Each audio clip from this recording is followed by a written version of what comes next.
జగన్ గురించి అన్న మాట, దట్ ఈస్ కాల్డ్ గవర్నెన్స్.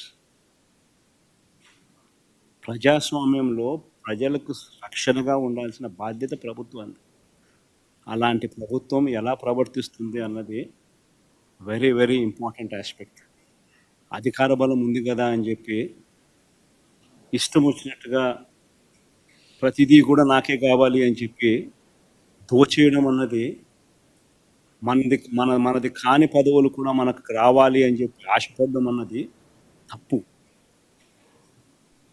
ఈ పెద్ద మనిషి చంద్రబాబు నాయుడుకి జ్ఞానం, బుద్ధి రెండూ లేవు కాబట్టి రాష్ట్రం ఈ మాదిరిగా పరిపాలన చేస్తూ ఉన్నాడు కాబట్టి రాష్ట్రం నిజంగానే ఇంత అధ్వానమైన పరిస్థితిలో ఈరోజు ఇప్పటికైనా కానీ త్వరగా ఎన్నికలు రావాలని జమిలి గిమిలి అంటా ఉన్నారు. ఎంత తొందరగా వస్తే అంత తొందరగా మంచిది. ఇంత తొందరగా వస్తే ఈ మనిషిని ఎప్పుడెప్పుడు పంపించాలా అని చెప్పి ప్రజలందరూ కూడా ఎదురు చూస్తూ ఉన్నారు. ఇప్పటికే చంద్రబాబు నాయుడు గారిని ప్రశ్నించే స్వరాలు ఇప్పుడు పెరిగినాయి. రాబోయే రోజుల్లో చంద్రబాబు నాయుడు గారిని చొక్కా పట్టుకునే రోజులు కూడా దగ్గరలోకి వస్తాయి. రాబోయే రోజుల్లో ఆ తర్వాత వీళ్ళను తరిమి కొట్టే రోజులు కూడా దగ్గరలోనే ఉన్నాయి. వీళ్ళు చేసే పరిపాలనను చూసి ప్రజలు ఆ లెవెల్లో వెక్స్ అయిపోయి ఉన్న పరిస్థితులు ఈరోజు రాష్ట్రంలో ఉన్నాయి. అంత దారుణంగా ఈరోజు రాష్ట్రంలో పరిపాలన సాగిస్తూ ఉన్నారు. రాష్ట్రంలో పెట్టుబడులకు సంబంధించి తెలుగుదేశం వ్యవహారం బయట హైదరాబాద్ కానీ చెన్నై లాంటి బెంగళూరు లాంటి 14 రాష్ట్రం లేవు కాబట్టి అమరావతిని తెచ్చి నిర్మిస్తున్నాం. తర్వాత పెట్టుబడుల వాతావరణం వస్తుంది.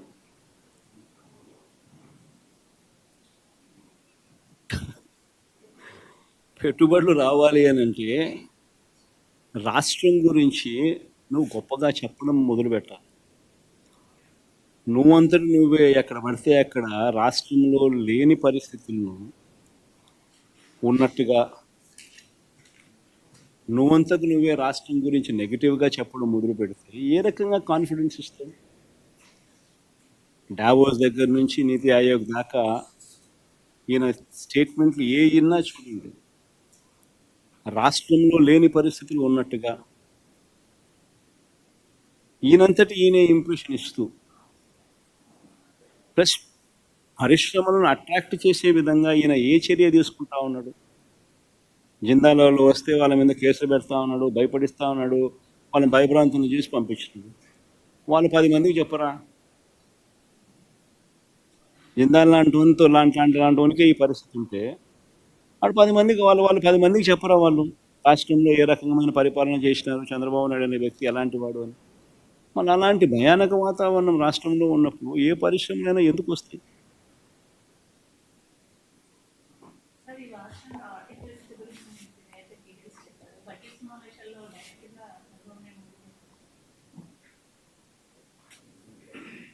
చంద్రబాబు నాయుడు గారు అనే వ్యక్తిని ఇంత ముందు కూడా ఎన్నోసార్లు చెప్పినా కదమ్మా. బేసిక్లీ ఏంటంటే ఇవన్నీ నేను మీకు క్లుప్తంగా మీ ద్వారా ప్రజలకు ఇవన్నీ నేను ఎక్స్ప్లెయిన్ చేయగలిగిన. నాకు మినిమం ఇంత టైం పట్టిందా? నేనేమి నేను ఎవరిని మధ్యలో చంద్రబాబు నాయుడును అనవసరంగా తిట్టింది లేదు, అనవసరంగా మాట్లాడింది లేదు, రాజకీయ స్టేట్మెంట్లు కూడా మధ్యలో ఎక్కువ చేసింది ఏమీ లేదు. కానీ మినిమం అయితే ఈ మేరకైతే టైం కావాలి కదా. ఈ మేరకు మినిమం టైం నాకు ఇవ్వగలిగితే, ఈ మేరకు ప్రజెంటేషన్ మనం చేయగలిగితే, ఈ మేరకు ప్రజలకు అర్థమయ్యేట్టుగా మనం చెప్పగలుగుతాం. ఇది ఎప్పుడు జరుగుతుంది? ప్రతిపక్ష నాయకుడి కింద ప్రతిపక్షం అన్నది ఎన్ని సీట్లన్నా ఉండదు, పక్కన పెట్టమ్మా. ఉండేటి 2 పార్టీలు, ఒకటి అధికార పార్టీ, రెండోది ప్రతిపక్ష పార్టీ. సో ప్రతిపక్ష పార్టీని ప్రతిపక్ష పార్టీకి యాక్సెప్ట్ చేయడంలా. ఎందుకంటే యాక్సెప్ట్ చేస్తే ప్రతిపక్ష పార్టీకి ఒక నాయకుడు అనేవాడు ఉంటాడు కాబట్టి ఆయన ప్రతిపక్ష నాయకుడిగా యాక్సెప్ట్ చేయాల్సి వస్తుంది. యాక్సెప్ట్ ఒకవేళ చేస్తే నువ్వు చంద్రబాబు నాయుడు గారికి ఎంత మైక్ టైం ఇస్తావో అపోజిషన్ పార్టీ లీడర్కి కూడా అంతే మైక్ టైం ఇవ్వాల్సి వస్తుంది. అది ఇవ్వడం నీకు ఇష్టంలా కాబట్టి నువ్వు యాక్సెప్ట్ చేయడంలా. నువ్వు 175 మందిలో ఒక ఎమ్మెల్యేకి ఎంత సమయం ఇవ్వాలనో అంతే సమయం నీకు ఇస్తాను అని అంటే ఇవన్నీ ఎప్పుడు ప్రజలకు చెప్పగలుగుతాం? ఎలా చెప్పగలుగుతాం? చెప్పాలి అని అంటే ప్రజలకు మనం కమ్యూనికేట్ చేయగలగాలి అని అంటే చేసే పరిస్థితి వాళ్ళు క్రియేట్ చేయగలగాలి. అలా చేయడం వాళ్ళకి ఇష్టం లేదు. కాబట్టి మీడియా ద్వారా, మీ ద్వారా ప్రజలకు ఈ మెసేజ్లు కమ్యూనికేట్ చేస్తాము. Sir, JDU and TDP are key alliance partner of NDA. So what's your say that is there been any just ముఖ్యమంత్రి గారు పదే పదే ఒక విషయం చెప్తున్నారు, జగన్ మళ్ళీ రాడనేటువంటి నమ్మకం లేదు కాబట్టి, ఎందుకంటే 40% ఓట్ షేర్ ఉంది కాబట్టి ఆ భయంతోనే పెట్టుబడి పెట్టేవాళ్ళు ఎవరు ముందుకు రావట్లేదు అని చెప్పి కూడా పదే పదే ముఖ్యమంత్రి గారు చెప్తున్నారు. తెలుగుదేశం పార్టీ రాదని చెప్పి ప్రతి ఒక్కడు అంటున్నాడు స్వామి. ఒకసారి పోయి చూసుకోమని చెప్పి ఆయన పరిస్థితి ఏందో ఒకసారి. తెలుగుదేశం పార్టీ డిపాజిట్లు రావు నెక్స్ట్ ఎలక్షన్లలో. ఆయన పరిస్థితి, ఆయన పాలన ఇలా ఉంది. నేను చెప్పిన దానిలో ఏది అవాస్తవాలు కాదు. సూపర్ 6 నీకు వస్తా అందా, కనీసం నీ ఇంట్లో అన్నా, కనీసం నీ ఒక్కరికన్నా ఇస్తున్నాడా? సూపర్ 6లు లేవు, సూపర్ 7లు లేవు, చేసేదంతా అబద్ధాలు, చేసేదంతా మోసాలు ఉన్నప్పుడు ఎవడైనా ఎందుకు వేస్తాడు స్వామి ఓటు? సార్ నిన్న మీరు కేంద్రం వ్యాఖ్యలు చేశారు, జగన్ 2.0 చూడబోతున్నాను అంటే 2.0 ఎలా ఉంది? 2.0 అయినా కానీ ఒకటి గుర్తుపెట్టుకోవాల్సింది, ఏదైనా కానీ పాలనలో విశ్వసనీయత ఉండాలి. ఒక మాట చెప్తే ఒక రాజకీయ నాయకుడు అది చేస్తాడు అన్న నమ్మకం ఉండాలి. That is called governance, that is called విలువలు, విశ్వసనీయత. ఈ రెండు ఉన్నప్పుడు పాలన అనేది ఆటోమేటిక్లీ బాగా ఉంటుంది. ఎస్, లాస్ట్ టైం నిన్న నా ప్రెఫరెన్స్లో I was mentioning more about కార్యకర్తలకు సంబంధించిన విషయం. ఎందుకంటే లాస్ట్ టైం మనం అధికారంలోకి వచ్చిన వెంటనే జూన్లో అధికారంలోకి వచ్చాం, మార్చ్లోనే కోవిడ్ వచ్చేసింది. సో ఆ తర్వాత 2.5 సంవత్సరము తీవ్ర రాష్ట్రంలో అసలు ఫోకస్ మొత్తము కోవిడ్ మేనేజ్మెంటు, రాష్ట్రానికి సంబంధించిన వనరులు మేనేజ్మెంటు, ప్రజల సంక్షేమము, సేఫ్టీ, వీటి గురించే టైం కేటాయింపులు చేయాల్సి వచ్చింది. సో ఈ నేపథ్యంలో కార్యకర్తలకు ఒక నాయకుడిగా, ఒక పార్టీ నాయకుడిగా, ఒక లీడర్గా, కార్యకర్తలకు ఒక తండ్రిగా చేయగలిగింది బహుశా నా దృష్టిలో నేను తక్కువ చేసినానని నాకు అనిపించింది. ఎందుకు అనిపించింది అని అంటే, ఈరోజు వైఎస్ఆర్సీపీ కార్యకర్తలు ఈరోజు పడతా ఉన్న బాధలు చూసి, ఈరోజు చంద్రబాబు నాయుడు అనే వ్యక్తి వాళ్ళకు పెడతా ఉన్న కష్టాలను చూసి, నిజంగా వాళ్ళను చేస్తూ ఉన్న హెరాస్మెంట్ని చూసి, సో ఇవన్నీ చూసినాక వాళ్ళకు మంచి చేయాలి. వాళ్ళ మీద ఎవరైతే జులుం ప్రదర్శించినారో వాళ్ళందరికీ బుద్ధి రావాలి. పోలీస్ డ్రెస్ ఉంది కదా అని చెప్పి నీ ఇష్టం వచ్చినట్టుగా నిన్ను ఇల్లీగల్గా అరెస్ట్ చేయకూడదు. There's got to be some account of responsibility. అలాంటి వాళ్ళతో, ఆ అన్యాయం చేసిన వ్యక్తితో, అన్యాయం చేయబడిన వీళ్లకు సెల్యూట్ కొట్టించి క్షమాపణ చెప్పిస్తాం. ఒకవేళ అలా చేయకపోతే చట్టం ముందు నిలబెట్టించే కార్యక్రమం చేస్తాం. ఇలా ప్రతి ఒక్కరికి కూడా గవర్నమెంట్ అంటే మీకు తోడుగా ఉంటుంది అన్న నమ్మకం కలిగించే విధంగా ప్రతి అడుగు వేస్తాం. వైఎస్ఆర్సీపీ 2 పాలన కార్యకర్తలకు భరోసాగా ఉంటుందని మాత్రం ఖచ్చితంగా. Sir, you've talked about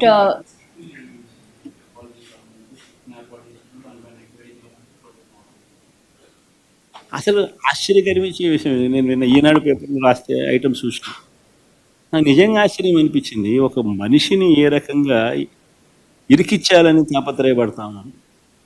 అసలు మిథున్ పెద్దారెడ్డి కొడుకు మిథున్ అది రాసింది కదా, ఈనాడు రాసింది. పెద్దారెడ్డి కొడుకు మిథున్ అని చెప్పి రాసింది. సరే, మిథున్కి ఏం సంబంధం? ఆయన పార్లమెంట్, లోక్సభ ఫ్లోర్ లీడర్. వాళ్ళ నాయనది ఏ పోర్ట్ఫోలియో? మన ఆయనకి ఇక్కడికి ఏం సంబంధం? ఇష్టం వచ్చినట్టుగా ఇరికేయడం.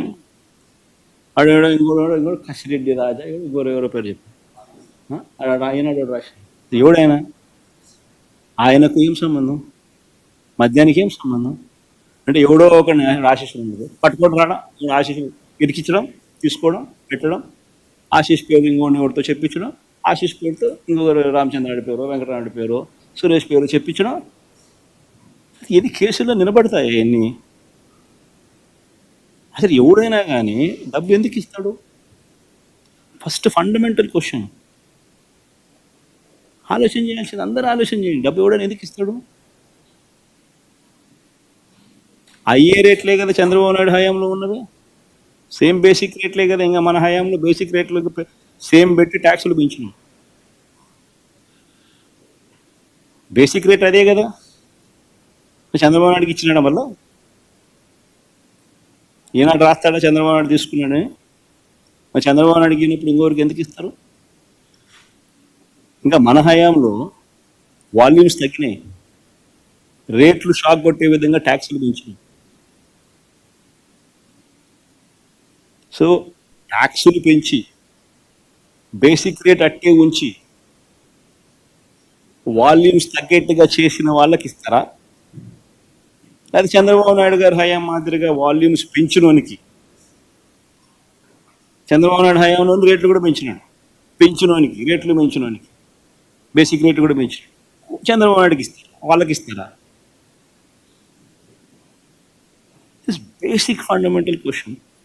2,73,000 కోట్లు బటన్ నొక్కి లంచాలు లేకుండా, వివక్ష లేకుండా డిస్పర్స్ చేసిన ప్రభుత్వం వైఎస్ఆర్సీపీ. అంత గొప్పగా మా ప్రభుత్వం గురించి చెప్తాం. చంద్రబాబు నాయుడు ఎందుకు చేయలేకపోతా ఉన్నాడు? ఎందుకు బటన్ నొక్కలేకపోతా ఉన్నాడు? ఎందుకంటే బటన్ నొక్కితే ఏం రాదు కాబట్టి. అందుకే నేను బటన్ నొక్కలేకపోతున్నాను. డబ్బు మీద వ్యామోహం లేదు కాబట్టి, పేరు మీద కాంక్ష ఉంది కాబట్టి, చరిత్రలో నిలబడిపోవాలన్న తపన ఉంది కాబట్టి, ప్రతి ఇంట్లో నా ఫోటో ఉండాలన్న ఆరాటం ఉంది కాబట్టి 2,73,000 కోట్ల రూపాయలు బటన్ నొక్కిన డీబీటీ. లంచం లేని పాలన ఎక్కడైనా జరిగింది అంటే వైఎస్ఆర్సీపీ ప్రభుత్వ హయాంలో అని చెప్పి గర్వంగా గొప్పగా కూడా చెప్పగలుగుతాం. సార్ రాజ్యసభ సభ్యులు ఒక్కొక్కరుగా బయటకు వెళ్తున్నారు. అంటే మిగతా వచ్చేసి కూడా ప్రజలు ఆ విషయంలో ఏం చేస్తారు? బేసిక్లీ ఒకటి గుర్తుపెట్టుకోవాలి.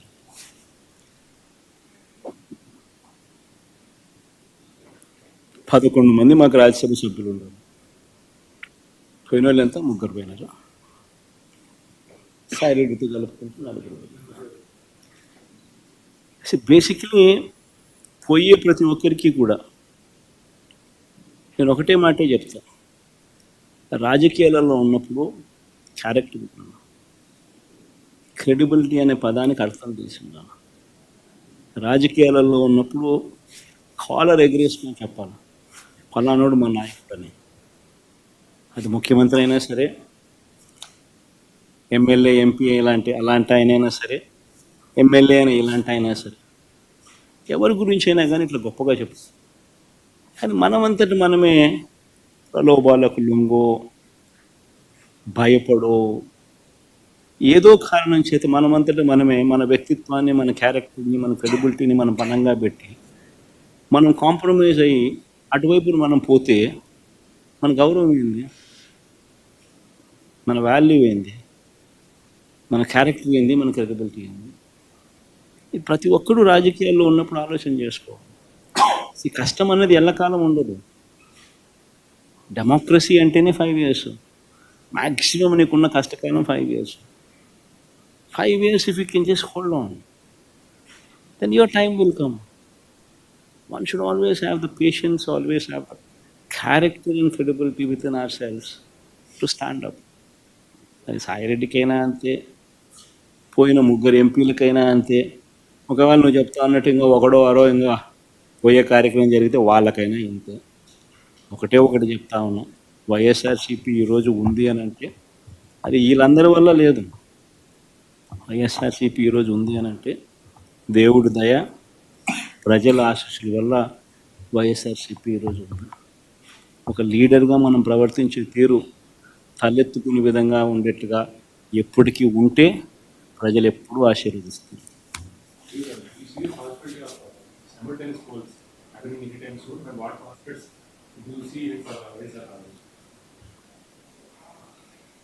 You have seen this The regime of TDP in these 9 months, I've given a detailed presentation. Do you think anybody would vote for him? I'd appreciate if you would vote for him. Sir, you've talked about how Jagan 1.0 and what all has done. Jagan 2.0 is what you're pitching. Yesterday, Andhra Pradesh IT Minister Nara Lokesh says 1.0, we saw the results public gave to Jagan. What do you expect 2.0 to come out of? Your response on this? It's exactly. Whatever I had spoken to you, whatever I had spoken to, was yesterday telecasted. The message was also very clearly told, but very clearly communicated yesterday. So the most important thing is, I had given a detailed presentation today, and you have been a witness to that presentation. Now you tell me whether it is Lokesh or whether it is Chandrababu Naidu or whether it is Pawan Kalyan or Yallaya or Punnaya. Why would anybody vote for you? People would only vote for you only when you stand up to your word. Only when you fulfill what you have spoken in your own manifesto. You have given a word to the people. You have communicated that you will do so many things to people. You have spoken about Super 6, you have spoken about Super 7.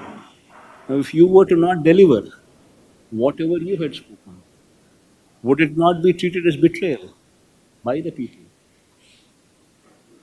And if such betrayal is done by somebody, and yet that somebody has the audacity to speak these words that you have just spoken, and I only say it's only mere arrogance.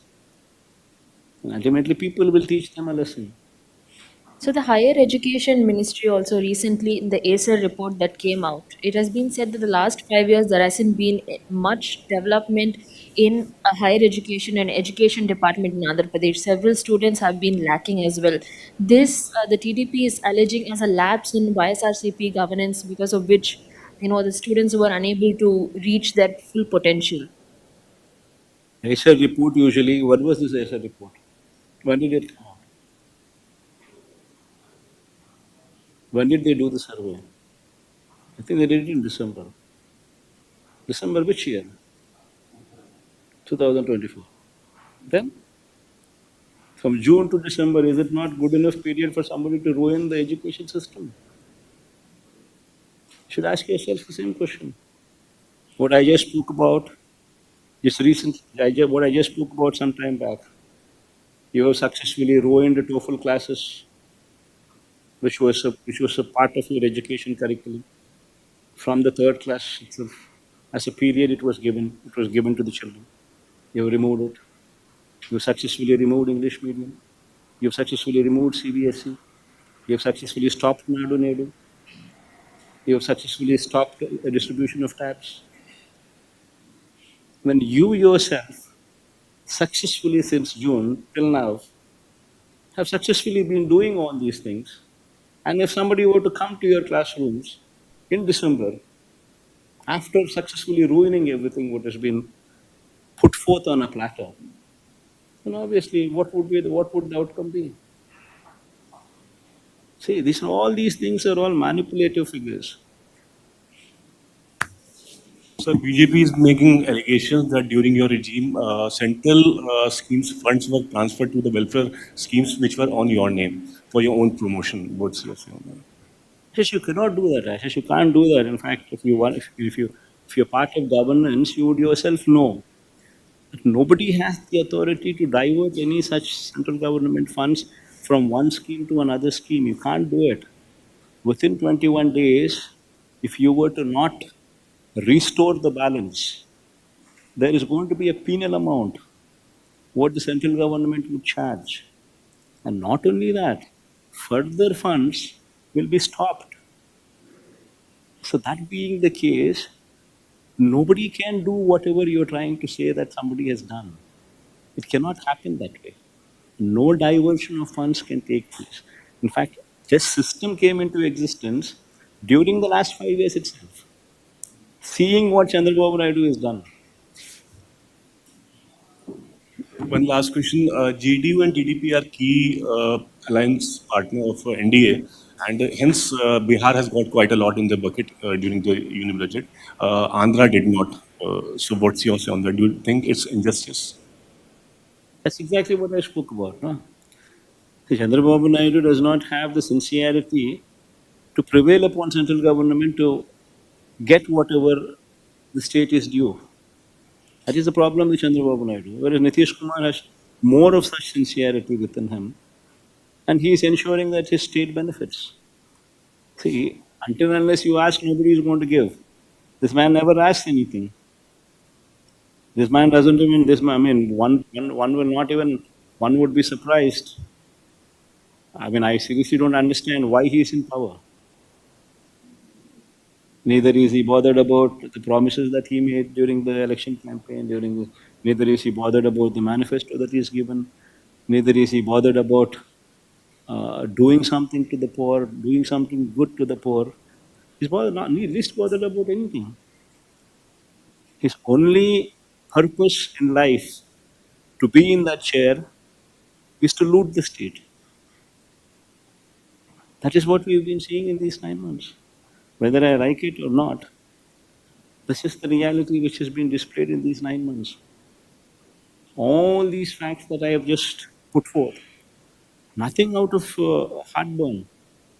These are all plain facts that I have presented right in front of your eyes. None of these facts that I have presented, not even one single aspect is a lie. You can go through the entire data. So are you implying that BJP is taking Chandrababu Naidu for granted?